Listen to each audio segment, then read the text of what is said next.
आप में से कोई ऐसा है जिसको बीपी का प्रॉब्लम है? किसको है? आपको है। और किसको है? आपको है। अच्छा, जब मैं बीपी बोल रहा हूँ ना तो इसमें कंफ्यूज मत हो या हाई बीपी है कि लो बीपी है। योग इस तरीके से बिल्कुल ट्रीट नहीं करता है, क्योंकि जो प्राणायाम बीपी हाई बीपी वाले करेंगे वही प्राणायाम लो बीपी वाले करेंगे, और बीपी का जो वैल्यू है बैलेंस होती है, आप नॉर्मल हो जाओगे। एवरेज आधे घंटे 40 मिनट का क्लास होगा, आपको लगेगा 7 दिन में कि हाँ अभी जितना मैं परेशान था उससे बाहर आ गया, शुरू के 7 दिन में। इसके अलावा जिन लोगों को भी बीपी शूट करता है, लो होता है तो फेंट हो जाता है, चक्कर आ जाता है, गिर जाता है, हाई होता है तो बहुत बेचैनी हो जाती है, पसीना छूट जाता है, कई बार एडमिट होना पड़ जाता है। अब सब लोगों को ये ध्यान देना पड़ेगा, इसको तो ठंडा रखना ही है, इसको भी ठंडा रखना है। और इसको ठंडा रखने के लिए क्या करना पड़ेगा, प्लस ये 4 प्राणायाम के बाद में 4 आसन अगर मैं कर लेती हूँ तो डाइजेशन मजबूत हो जाएगा। और बीपी का आज तक स्पेशली मैंने कोई वीडियो नहीं बनाया, पहली बार बना रहा हूँ, इसलिए समझा दे रहा हूँ ताकि जो करेगा तो उसको फायदा हो जाएगा। ठीक है, 1 2 3। जिसको स्ट्रेस है, एंजाइटी है, डिप्रेशन है, बीपी का प्रॉब्लम है, बेचैनी बहुत ज्यादा हो जाती है, इन लोगों को रात में सोने से पहले पैर को धो, पैर में सरसों का तेल लगाओ, बादाम रोगन नाक में 2-2 बूंद डालो, और जब सोने जाओ। आप में से कोई ऐसा है जिसको बीपी का प्रॉब्लम है? किसको है? आपको है। और किसको है? आपको है। स्क्रीन पे कितने ऐसे लोग हैं जिन लोगों को बीपी का प्रॉब्लम है? अच्छा, जब मैं बीपी बोल रहा हूँ ना तो इसमें कंफ्यूज मत हो या हाई बीपी है कि लो बीपी है। योग इस तरीके से बिल्कुल ट्रीट नहीं करता है। योग में वेट लॉस नहीं होता है, योग में वेट गेन नहीं होता है, अकॉर्डिंग टू हाइट जो वेट होना चाहिए वो होता है। ठीक है, बीपी का जो एक्चुअल वैल्यू है वो होता है। क्लियर हुआ कि नहीं हुआ? सेम आसन करने से आपको फायदा वही होना है जो आपकी बॉडी की रिक्वायरमेंट है। आप ये जान लो, अगर मैं धनुरासन कर रहा हूँ और मेरे को वेट लॉस करना है तो मेरा डाइजेशन मजबूत हो जाएगा, मुझे भूख कम लगेगी, अपने आप ही मेरा वेट लॉस भी होगा, डाइजेशन मजबूत होगा तो मैं एक्टिव भी ज़्यादा होऊंगा। सेम टाइम अगर मुझे वेट बढ़ाना है और मैं धनुरासन कर रहा हूँ तो मेरा डाइजेशन मजबूत होने की वजह से मुझे भूख ज़्यादा लगेगी। क्लियर हुआ कि नहीं हुआ? तो मेरे को क्या करना है, ना वेट लॉस करना ना वेट गेन करना है, मेरे को डाइजेशन पे काम करना है। क्लियर हुआ कि नहीं हुआ? तो ऐसे ही मैं बीपी इसलिए बोल रहा हूँ क्योंकि जो प्राणायाम बीपी हाई बीपी वाले करेंगे वही प्राणायाम लो बीपी वाले करेंगे, और बीपी का जो वैल्यू है बैलेंस होते ही आप नॉर्मल हो जाओगे। ना सर भारी होगा, ना घबराहट होगी, ना आंख लाल होगी, ना बेचैनी होगी, आराम से नींद आ जाएगी, वो सारी चीजें हो जाएंगी। लेकिन एक फर्क इसमें है, जिसको हाई बीपी होता है उसको सारे आसन प्राणायाम बहुत स्लो स्लो करने होते हैं। ठीक है, और जिसको लो बीपी होता है वो थोड़ा सा प्राणायाम को अग्रेसिव मोड में भी करेगा तो उसको फायदा ही होगा, नुकसान नहीं होगा। बस इतना सा फर्क है। क्लियर हुआ कि नहीं हुआ? जैसे आपको मैं एक उदाहरण के तौर पे बता दे रहा हूँ, एक बार देख लेना।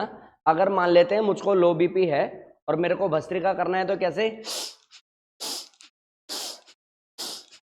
ठीक है, हल्का सा फास्ट रखना। और अगर मुझे हाई बीपी है और ये करने पे मुझे सर भारी होता है तो मुझे क्या करना?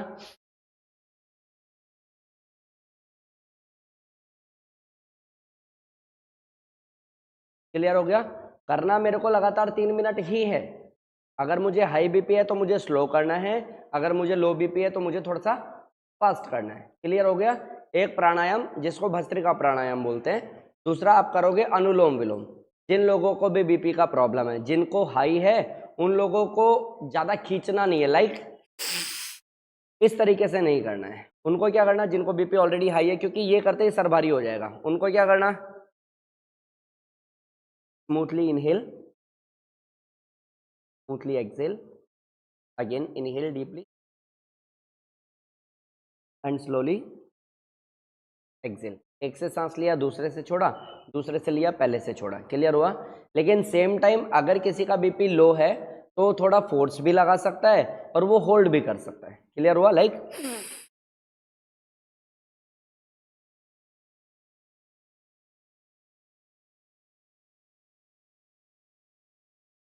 क्लियर हुआ? हाई में होल्ड नहीं करना, क्योंकि हाई में जैसे आप होल्ड करोगे ना तो ये भारी होने लग जाएगा। क्लियर हो रहा है कि नहीं हो रहा है? बहुत इजी वे में बता रहा हूँ।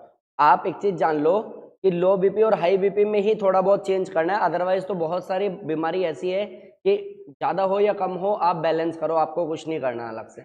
लेकिन ये 2 प्राणायाम पे आपको इसी तरीके से काम करना। भस्त्रिका प्राणायाम 3 मिनट करना है और अनुलोम विलोम प्राणायाम कम से कम 5 मिनट करना है, बढ़ा करके आधे घंटे तक जाना होता है। आप 5 से 10 जाओगे, 10 से 15 मिनट जाओगे, तभी आप ठीक हो चुके होगे। आधा घंटा जाना मतलब तो बियॉन्ड लेवल पार करना। और उसके बाद तो ऐसा कोई सेंस ही नहीं बनता कि कोई भी, सिर्फ बीपी नहीं, कि कोई भी बीमारी मेरे शरीर में रह जाए। इतना फायदा होता है। दो प्राणायाम समझ में आ गया ना आपको, एक भस्त्रिका, दूसरा अनुलोम विलोम। तीसरा प्राणायाम जिन लोगों को भी बीपी है उनको भ्रामरी प्राणायाम करना ही है। चौथा उद्गीत प्राणायाम करना ही है। पांचवा कोई भी लाइक गायत्री मंत्र है या महामृत्युंजय मंत्र है, जाप कर सकते हो जाप करो, नहीं कर सकते हो तो एटलीस्ट बहुत धीमी सी आवाज में चला करके खाली टाइम में अपने पास छोड़ दो। ये 5 काम कर लेना आप। क्लियर हो गया कि नहीं? तो जब आप करोगे इस फॉर्मेट को तो किस तरीके से करोगे, शुरू में करना आपको ओम का उच्चारण। मैं अभी करा नहीं रहा हूँ, बता रहा हूँ। जब आप करोगे ना पूरा क्लास तो एवरेज आधे घंटे 40 मिनट का क्लास होगा, आपको लगेगा 7 दिन में कि हाँ अभी जितना मैं परेशान था उससे बाहर आ गया, शुरू के 7 दिन में। क्लियर हुआ?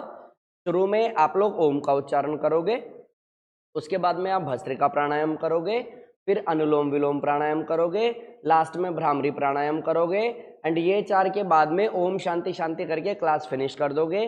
जो भी टाइम आपको लगता है कि खाली है, आप मोबाइल चला रहे हो, टाइम वेस्ट कर रहे हो, या फालतू में दिमाग में कुछ चल रहा है, ऐसे टाइम पे मोबाइल में महामृत्युंजय या गायत्री मंत्र चला के धीमी आवाज में छोड़ देना।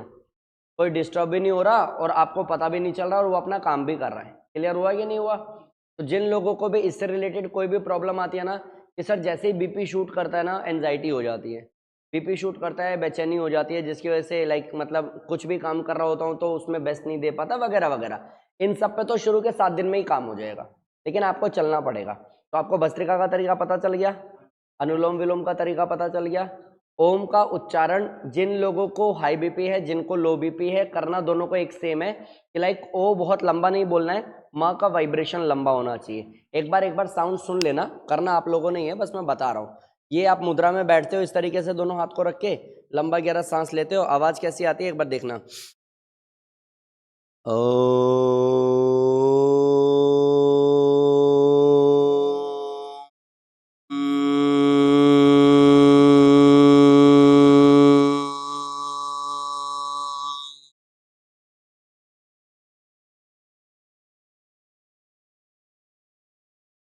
क्लियर हो रहा है ना? कैसा लगा सुन के? अच्छा लगा ना? सुकून आया ना? ये काम आप लोगों को करना है, कम से कम 3 बार, बढ़ा करके 7 बार, बढ़ा करके 21 बार। जब आप ओम के उच्चारण से अपनी क्लास की शुरुआत करोगे और इस तरीके से डेली डेली अपने आप को इंक्रीज करने की कोशिश करोगे, आप देख लेना शुरू के 7 दिन में क्या बदलाव आ रहा है। ठीक है? एंड इवन लास्ट में जो भ्रामरी प्राणायाम बोल रहा हूँ ना, वो इससे भी ज़्यादा इफेक्टिव है। आपको ओम पता चला, फिर भस्त्रिका किया, फिर अनुलोम विलोम किया और फिर भ्रामरी प्राणायाम किया। तो भ्रामरी का और ओम का एक चीज सिमिलर है क्या? मंदिर के घंटे के साउंड जैसा साउंड क्रिएट करना है। मंदिर का घंटा कैसे साउंड करता है? टन, ऐसे ही क्रिएट होता है, धीरे धीरे धीरे धीरे वाइब्रेशन के साथ में खत्म हो जाता है, फिर साइलेंस का भी साउंड होता है। क्लियर हुआ? ऐसे हमें ओम करना, ऐसे हमें भ्रामरी करना। तो ओम पता चल गया, भ्रामरी कैसे करोगे? 3 उंगलियां आंखों पे, अब रख मत लेना, रख लोगे तो सीखोगे कैसे, सीखोगे नहीं तो करोगे कैसे रितु मैम? अभी नहीं करना है, अब बस समझना है। अभी बंद बंद कर लोगे तो कैसे देखोगे मेरे को? 3 उंगलियां आंखों पे बस रखना है। कई लोग क्या करते हैं, इसको दबा देते हैं और जब आंख खोलते हैं तो धुंधला दिखने लगता है। वो करने की जरूरत नहीं है, आई मसल्स हमारी उतनी स्ट्रांग है नहीं कि उस पर बहुत प्रेशर दिया जाए, इसलिए बहुत आराम से रखना होता है।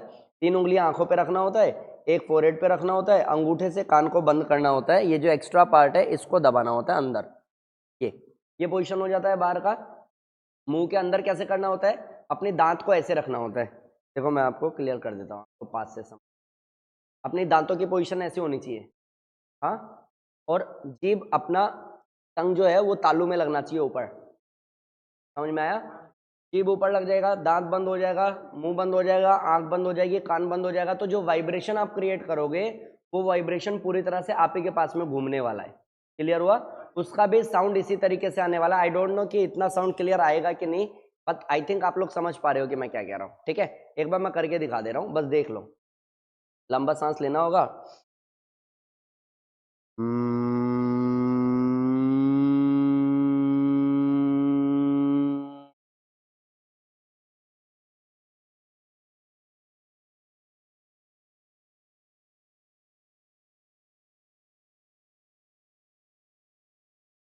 एक सेकेंड, 2 सेकेंड, 3 सेकेंड रुकना होगा, फिर लंबा गहरा सांस लेना पड़ेगा और फिर इस तरीके से। क्लियर हुआ कि नहीं हुआ? अब पूरा बेसिक फॉर्मेट आपको समझ में आ गया। ये तो हो गया प्राणायाम वाला पार्ट। इसके अलावा जिन लोगों को भी बीपी शूट करता है, लो होता है तो फेंट हो जाता है, चक्कर आ जाता है, गिर जाता है, हाई होता है तो बहुत बेचैनी हो जाती है, पसीना छूट जाता है, कई बार एडमिट होना पड़ जाता है। अब सब लोगों को ये ध्यान देना पड़ेगा, इसको तो ठंडा रखना ही है, इसको भी ठंडा रखना है।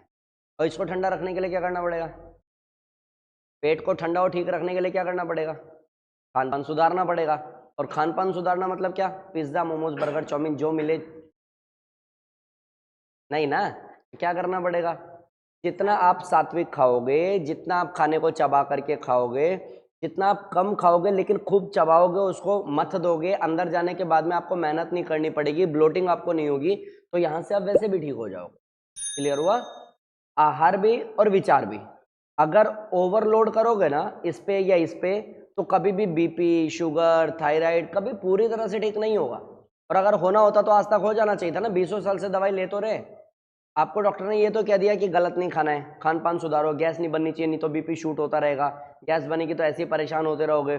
इसको ठीक करने के लिए आहार सुधारना है, इसको ठीक करने के लिए विचार सुधारना है। अभी एक बार भी कुछ भी गलत इसमें जाएगा तो मुझे नुकसान भोगना पड़ेगा, एक बार भी इसमें कुछ भी गलत जाएगा तो मुझे नुकसान भोगना पड़ेगा। एंड ऐसी बहुत सारी रिसर्चेज हैं जो कहती हैं कि जैसा आप सोचते हो, जैसा आप बोलते हो, जैसा आपका भाव होता है, वैसा आप बन जाते हो। कारण कि अगर यहाँ से मैं किसी को गाली गलौज करता हूँ, यहाँ से मैं बहुत इरिटेट होता हूँ, तो भी मेरा पेट ही गर्म होने वाला है। मे भी हो सकता है कि मैंने बाहर का पिछले 3 महीने से नहीं खाया है, बट उससे मतलब नहीं है, क्योंकि बाहर का नहीं खाना मतलब क्यों? क्योंकि अगर बाहर का खाओगे, मिर्च मसाला खाओगे, ज़्यादा तला भुना खाओगे, पिज्ज़ा बर्गर खाओगे, मैदा खाओगे, तो पेट गर्म हो जाएगा। लेकिन अब मैं बाहर का तो खा ही नहीं रहा 3 महीने से, लेकिन फालतू की बकवास चल रही है यहाँ पे, इसकी वजह से भी पेट गर्म हो रहा है। और फिर मैं कह रहा हूँ सर जी 3 महीने से तो बाहर का नहीं खाया, फिर भी पूरी तरह से ठीक नहीं हुआ, क्योंकि प्रॉब्लम वहाँ है ही नहीं। आहार गलत होगा तो भी नुकसान भोगोगे, विचार गलत होगा तो भी नुकसान भोगोगे। तो करना क्या कि 1 घंटे में जितनी देर भी प्राणायाम को टाइम दे रहे हो वो दो, प्लस खान पान, जब आप खाना खा रहे हो तब कोई भी सॉफ्ट सा, लाइक मैंने बोला ना महामृत्युंजय या गायत्री मंत्र, कोई भी म्यूजिक चला के आपने छोड़ दिया, और खाने को जब आप खा रहे हो तो चबा करके खा रहे हो। क्लियर हुआ कि नहीं हुआ? और जब खाते समय माइंड में क्या रहना चाहिए? इतना चबाया, और दिमाग में क्या रहना चाहिए ना, ये मेरी हेल्थ के लिए बहुत अच्छा है, मुझे बहुत हेल्प करने वाला है, बीमारी से हील करने में जो एनर्जी चाहिए, ये खाना उस एनर्जी में कन्वर्ट हो रहा है। अपने आप को इस तरीके से डील करना। फिर अगर किसी को ये लगता है कि सर ऐसे तो पूरा पूरा दिन हमारा इसी में निकल जाएगा, तो कूड़े में, गाली गलौच में निकलने से तो अच्छा है ना किसी अच्छी चीज़ में निकल जाएगा, है कि नहीं है? हम लोग जब गुरुकुल में थे ना, तो हम लोग भोजन भी करते थे तो प्रार्थना करके करते थे, ओम अन्नपते अन्ना सन्नो देहिये नमी वश्य। उसमें उसका मतलब ही यही था कि प्रभु जो भी मैं अन्न ग्रहण कर रहा हूँ वो मेरे शरीर में लगे, ठीक है, इससे मैं मजबूत बनूं, इससे मेरा ओज तेज बढ़े, इससे मेरे अंदर इतनी एनर्जी हो कि मैं अपने आप को, मतलब जिस भी फील्ड में हूँ, जिस भी जगह पे हूँ, चाहे पढ़ाई में हो, खेल में हो, लड़ाई में हो, कुश्ती में हो, किसी भी चीज़ में मैं अपना बेस्ट दे पाऊँ। तो मतलब भोजन ग्रहण करते हुए मैं ऐसा फील कर रहा हूँ। हमें गुरुकुल में यही सिखाया। बट अभी क्या करते, जो मेड आती है वो फ़ोन पे, अभी हमारे घर में ऐसे हुआ, मैंने मेरी वाइफ को गुस्सा भी किया, मेरी मेड आते हुए कहती है अभी बताती हूँ इसको, अभी करती हूँ इसको ठीक, अभी तो मैं काम पे हूँ ना। और वो वैसे ही गई खाना बनाने। मैंने बोला लक्ष्मी इधर आना, बोलना आज के बाद ये इस घर में नहीं होना चाहिए, क्योंकि वो दूषित मन से खाना बनाएगी ना, तो खाने वाला भी दूषित ही होना है, समझे? पहले गांव घर में जब खाना बनता था तो कैसे बनता था? वो जिस जगह पे खाना बन रहा है, लाइक पाकशाला जिसको आप बोलते हो, जहाँ पे खाना बनता है, रसोई, वहां पे पूजा होती थी प्रॉपर, उसको धूप बत्ती दिखाई जाती थी, तरीके से खाना बनता था, और खाते समय भी हम प्रणाम करके उसके बाद पहला निवाला लेते थे। अभी तो सब कुछ अपोजिट हो गया ना। तो हम लोगों को बैक टू बेसिक आना है। इन शॉर्ट, अगर हम ऐसा भी करते हैं तो विद इन 7 डेज आप चेंजेस देखोगे, और 1 महीने में 20 साल पुराना बीपी नॉर्मल हो जाएगा। क्लियर हुआ? एंड बीपी जिसका बार बार ये शूट कर रहा है, हाई या लो, जो भी, उसको नुकसान होगा आज नहीं तो कल। किस टाइप के नुकसान? किस टाइप के नुकसान? बीपी लो चला जाता है ना, तो मल्टीपल ऑर्गन फेलियर यही होता है जब वेंटिलेटर पे इंसान को होता है। समझ में आया कि नहीं आया? बीपी जब शूट कर जाता है ना, तो ब्रेन की नस फट जाती है, ये टाइप ऐसा कुछ हो जाता है। अब मैं डरा नहीं रहा हूँ आपको, अरे आपको भी हो जाएगा, ऐसा नहीं होता है तुरंत, भगवान ने हमें बहुत मजबूत बना रखा है। बट फिर भी कुछ भी अगर मेरे को ऐसा प्रॉब्लम है तो मेरे को उस पर काम करना है। 4 प्राणायाम के थ्रू काम करना है, आहार के थ्रू काम करना है, प्लस ये 4 प्राणायाम के बाद में 4 आसन अगर मैं कर लेती हूँ तो डाइजेशन मजबूत हो जाएगा।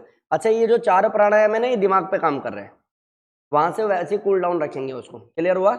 ये अगर ठीक कर लोगे और भोजन के थ्रू इसको ठीक कर लोगे तो वैसे भी मजबूत हो जाओगे। स्टिल अगर फिर भी किसी को लगता है कि नहीं सर वो 4 आसन बता ही दो ना कि डाइजेशन साथ ही साथ मजबूत भी हो, आहार तो सुधार ही रहा हूँ, इसको भी ठीक कर लो, तो वो एक बार आप लोग सब लोग मेरे साथ में परफॉर्म करोगे, ठीक है। एक बार करना क्या कि दोनों पैर को सामने करो, फटाफट से आप लोग ट्राई करो, देखो होता है कि नहीं, क्योंकि कुछ भी हार्ड नहीं है।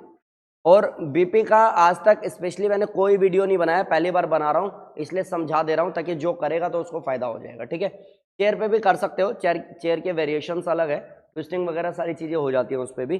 करना है क्या आपको कि एक पैर लेफ्ट लेग को मोड़ करके राइट नी के पास में लाना है, एक बार लेकर के आओ। नी की प्रॉब्लम है, हाँ, तो इतना मोड़ने में प्रॉब्लम नहीं आता, हमेशा इससे ज्यादा मोड़ोगे, लाइक ये करोगे तो नी पेन बढ़ेगा, अगर किसी को नी पेन है तो इतने में कोई प्रॉब्लम नहीं आता है। घुटने के सीध में रखो, क्लियर हुआ।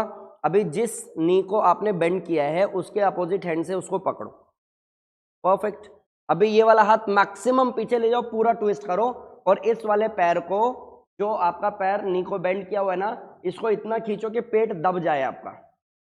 ये जो नीचे वाला पैर है, पैर का पंजा टाइट करो, पीछे देखो, होल्ड करो 10 सेकेंड, 1 2 3 4 5 6 7 8 9 10, रिलैक्स, वापस आओ। फिर दूसरा पैर पकड़ो, लेकिन ट्विस्टिंग अच्छे से करनी होगी। जिन लोगों का बॉडी फ्लेक्सिबल है या वेट बहुत ज्यादा नहीं है वो इजीली कर लेते हैं, इसका मतलब नहीं है कि आप आराम से बैठे रहो, अच्छे से चेस्ट आउट करो, पैर का पंजा टाइट करो, गुड, ट्विस्ट करो, होल्ड 10 9 8 7 6 5 4 2 एंड 1। इसको बोलते हैं वक्रासन। क्या बोला? वक्रासन। जैसे 4 प्राणायाम है वैसे ही 4 आसन है। अभी अगर कोई ऐसा है कि सर मुझे तो बीपी है ही नहीं, तो मुझे क्यों करना है, तो एक काम करते हैं, आप वेट करो जिस दिन बीपी होगा उस दिन ये शुरू करना है। मतलब हम लोगों ने अपने आप को ट्रीट ही ऐसे किया हुआ है कि जब तक मुझे नहीं होगा तब तक नहीं करूँगा। मतलब किसी को हार्ट अटैक आया तो मैं हार्ट अटैक से कैसे बचना है, हार्ट को हेल्दी कैसे रखना है, उसका योगा मुझे नहीं करना है। कब करना है? जब हार्ट अटैक आएगा। कोई सेंस है इस बात का? नहीं ना। हेलमेट क्यों लगाता है इंसान? एक्सीडेंट से बचने के लिए, सेफ्टी के लिए। अपन जिन लोगों को ऐसा प्रॉब्लम नहीं है वो कर रहे हो तो आप अपनी सेफ्टी के लिए कर रहे हो, ठीक है, इसलिए नहीं कर रहे कि आपको है। हाँ, योग 3 तरीके से काम करता है, एक वो जो बीमार है स्वस्थ होना चाहते हैं, एक वो जो स्वस्थ है स्वस्थ रहना चाहते हैं, एक वो जो कंडीशन बिल्कुल वर्स्ट हो गई, अब मेडिकल साइंस मना कर रहा है, उसके बाद भी वो योगिक साइंस के थ्रू अपने आप को धीरे धीरे ट्रीट कर सकते हैं। तो आप में भी हो सकता है कि बीच वाले हो, लाइक कि आपको कोई भी प्रॉब्लम नहीं है, बट आप इसलिए कर रहे हो कि आपको नहीं चाहिए ये सब प्रॉब्लम। क्लियर हुआ? एक हो गया वक्रासन, और इसके बाद में एक आता है अर्धमत्स्येंद्रासन। पैर को नीचे रखना, नीचे वाले पैर को पंजा टाइट करना, और घुटने को ऊपर वाले पैर को लाइक क्रॉस करके घुटने से इस तरीके से ही पकड़ना जैसे अभी आपने पकड़ा था। बहुत पीछे ले जाने की जरूरत नहीं है, नॉर्मल रहोगे तो भी चलेगा, ठीक है। हाँ, बस अभी अपोजिट हैंड से पकड़ो इसको, उस वाले हाथ से, राइट, सेम चीज, ट्विस्ट करो, नीचे वाले पैर का पंजा ऐसे टाइट चाहिए, अंदर की तरफ टाइट करो, बॉल की तरफ खींचो इसको। 1, रितु मैम पंजा गड़बड़ है मामला आपका, नीचे की तरफ खींचो। देखो मेरा पैर कैसे जा रहा है, ये देखो, देख रहे हो, जैसे किक करते हैं वैसे चाहिए। ये वाला हाथ पीछे रखो, चेस्ट आउट करो, 1 2 3, मैक्सिमम ट्विस्ट चाहिए, सबका पेट दबना चाहिए, पीछे देखो, 1 2 3 4 5 6 7 8 9 एंड 10, रिलैक्स। फिर चेंज दूसरे पैर से करो। और एक चीज और ध्यान रख लेना, इसमें इतनी बारीकी से समझा रहा हूं, इतने आराम आराम से बता रहा हूं, इसमें 1-2 चीजों पे काम करना है। 10 सेकंड से रिजल्ट नहीं आता है, वो तो मैं सिर्फ आपको करा दे रहा हूं। कम से कम 30 सेकंड और बढ़ा करके 1 मिनट, प्लस जितनी देर भी आप आसन करते हो तो आसन को होल्ड, लाइक सांस को होल्ड नहीं करना होता, सांसों की गति सामान्य रखना। अगर आपने सांस रोक लिया ना 30 सेकंड और वापस आओगे तो वैसे ही भारी हो जाएगा सर, तो सांस को रोकना ही नहीं है। क्लियर हुआ क्या? पैर का पंजा नीचे वाला टाइट करो, ऊपर वाला लॉक करो, आउट करो, चेस्ट आउट करो, होल्ड करो, 10, मैक्सिमम ट्विस्ट, 9, बहुत बढ़िया, 5 4 1, रिलैक्स, वापस आओ। अभी आराम से करना है क्या आप लोगों को? 2 कर लिए ना हमने, 2 और बच रहे हैं, सेतु बंद और पवन मुक्तासन। ये आपके स्टमक को बहुत मजबूत रखेगा। स्टमक और दिमाग अगर ठीक है ना तो वैसे भी आप मजबूत रहने वाले हो। फटाफट से लेटो, दोनों पैर मोड़ के पास में लेके आओ, हाथ को सीधा रखो, सांस भर के कमर उठाओ, सांस छोड़ के कमर को नीचे रखो और पेट को दबाओ, पवन मुक्तासन, लाइक दिस। और अगर जिसके घुटने में दर्द है तो घुटने से मत पकड़ना, थाइस से पकड़ के पेट दबा देना, घुटने पे जोर भी नहीं आएगा, फायदा भी हो जाएगा। फिर से नीचे रखो, सांस भर के उठाओ बॉडी को ऊपर, चेस्ट और चिन को लॉक करने की कोशिश करो, परफेक्ट, एंड एक्सेल डाउन। जब आप ऊपर उठा रहे हो तो पवन मुक्तासन है, अगेन अप, मैक्सिमम स्ट्रेच करो, गुड। और जब आप नीचे आ रहे हो डाउन, ये पेट को दबा रहे हो तो ये पवन मुक्तासन है। सेतु बंधासन और पवन मुक्तासन का कॉम्बो चलेगा। फिर इनहेल अप, एक्सेल डाउन, पेट दबाओ, पैर के पंजे को आगे टाइट करो एंड रिलैक्स। आराम से देखो, करवट लेने का तरीका क्या है वो भी बता देता हूँ, कई बार बोल चुका हूँ मैं कि करवट लेके आओ। राइट साइड में इस तरीके से टर्न करना, आराम से हाथ को पास में रखना और इस तरीके से आना। एक तरीका ये हो गया, ठीक है। दूसरा तरीका क्या है, जो बार बार बोला जाता है लेफ्ट साइड से करवट लो, लेफ्ट साइड से करवट लो, तो करना क्या, लेफ्ट हैंड को इस तरीके से निकाला, अपने कान से लगा के पीछे, दोनों पैर मोड़ करके पास में लाए, आपने इस तरीके से ट्विस्ट किया अपने आप को, ये आराम से बैठ गए आप। अभी इसमें अगर आप देखोगे तो मेरी गर्दन पे, मेरी कमर पे, मेरे पेट पे, मेरे कंधे पे कहीं पे भी जोर नहीं पड़ रहा है, ठीक है। झटके से नहीं आना होता है, आराम से उठना होता है। क्लियर हुआ? और ऐसा क्यों करना, लेफ्ट साइड से करवट लेना क्यों है हमें, लेफ्ट साइड से करवट क्यों लेना है बोलो? लेफ्ट में हमारे क्या होता है, हार्ट, तो हार्ट को हम सपोर्ट दे करके उठते हैं, ठीक है। जब कभी भी हम लेटे हुए हैं या सो रहे हैं, अचानक से किसी ने बेल बजा दिया, अचानक से किसी ने गेट खटखटा दिया, अचानक से कॉल आ गया, तो अपन कैसे उठते हैं? ये उठने की वजह से क्या होता है, चलती बस से उतरने वाला काम, कि हार्ट हमारा अभी रेस्ट मोड में था। रेस्ट मोड मतलब चालू तो है ही, जो काम कर रहा है वो तो कर ही रहा है, बट एकदम से जो धक्का लगता है ना हर बार, अभी ऐसा होता है ना कि पीछे से अचानक से किसी ने कहा हूँ, और आपको एकदम यूं हो गया कि भाई ऐसा मत किया कर। देखो कितना ज़्यादा लोड लेता है, एंड ये लोड पिछले 20 साल, 22 साल, 25 साल, 30 साल, 40 साल से ले रहा है। अचानक से ये एक दिन बैठ जाता है, फिर क्या बोला जाता है, इसने तो कभी कोई नशा भी नहीं किया। अरे तुम्हें क्या पता है कि 40 साल से क्या चल रहा था इसके साथ में, समझ में आया कि नहीं आया? तो हमेशा करवट लेकर के उसको सपोर्ट दे करके आना होता है। क्लियर हुआ? अब जिन लोगों को भी बीपी का प्रॉब्लम है, लो या हाई, मैं बार बार कह रहा हूँ, उससे कोई ज़्यादा फर्क पड़ता नहीं है, कि आप डेली बेसिस पे करोगे क्लास के अलावा भी, आपको फ़ायदा बहुत ज़्यादा होगा, एंड एवरेज आधे घंटे से ज़्यादा टाइम नहीं लगेगा। क्लियर हो गया? कितने लोगों को ये है कि ठीक है अब करेंगे और अगले महीने, 2 महीने, 3 महीने में बीपी की दवाई भी छोड़ देंगे? मैं आपको एक बात और बता देता हूँ, जो ऐसे लोग हैं ना कि सर दवाई तो बीपी की ऑलरेडी छूट गई है, बट अभी नवरात्रे में खाया, तो आप समझो, मैं बताता हूँ, जब आप क्योर कर जाओगे तो प्रॉब्लम ही नहीं होगा, और कंट्रोल करोगे तो प्रॉब्लम रहेगा लेकिन दबा हुआ रहेगा। तो कंट्रोल तो हमें मेडिकल साइंस ऑलरेडी कर ही रहा है ना।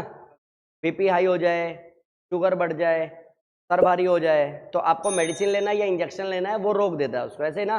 कंट्रोल तो मेडिकल साइंस ऑलरेडी कर रहा है। अगर मैं यौगिक साइंस में आया हूँ तो मुझे कंट्रोल पे बात ही नहीं करनी, मुझे क्योर पे बात करनी है, और इतनी मेहनत करनी है कि इन फ्यूचर कभी मुझे नमक खाना भी पड़ जाए तो एकदम से वो शूट नहीं होना चाहिए।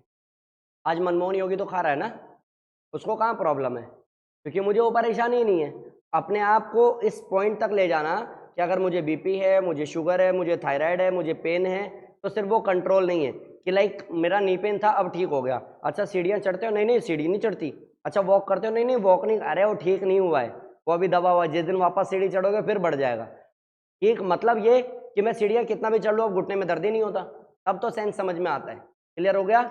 एंड आप लोग ये काम करो।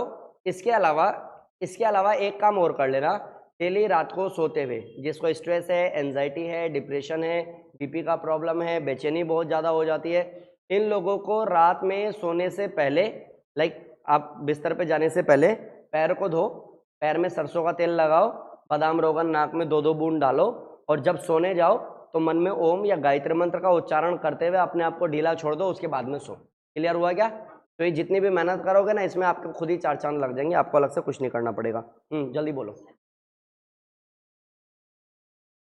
अभी मैंने क्या पूरी राम कहानी सुनाई? सुनो, सुनो मेरी बात, कि लो हो जाता है, हाई हो जाता है, इसमें उलझने से अच्छा है कि भ्रामरी प्राणायाम, उद्गीत प्राणायाम को बहुत अच्छे से कर लो।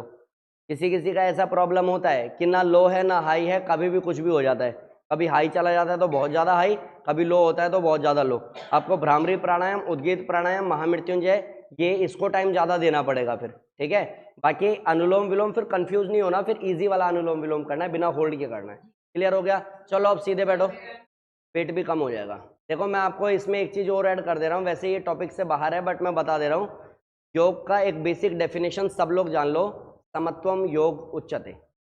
सम करता है, बैलेंस करता है, वो ना कम करता है ना ज़्यादा करता है। हड्डी घिस गई है कि बढ़ गई है उससे उसको कोई मतलब नहीं होता, जो एक्स्ट्रा है उसको कम करेगा, जो कम है उसको वो बढ़ाएगा।